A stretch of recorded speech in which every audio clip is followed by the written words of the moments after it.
Hello everyone! In this quick video, I'll show you how to receive a payment from a Forex card into your Monzo account. First, open the Monzo app and select the account you want the money to go into. Tap the three dots in the bottom right corner of your card, then tap Add Money. Scroll down and select Other Ways to Add Money, then tap International Bank Transfer.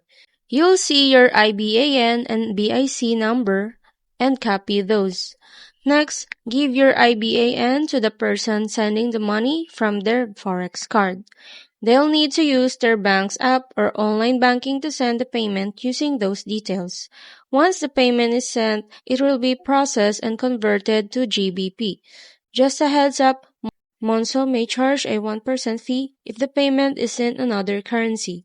When it arrives, just check your Monzo app to see the transaction details, including the exchange rate and any fees. And that's it.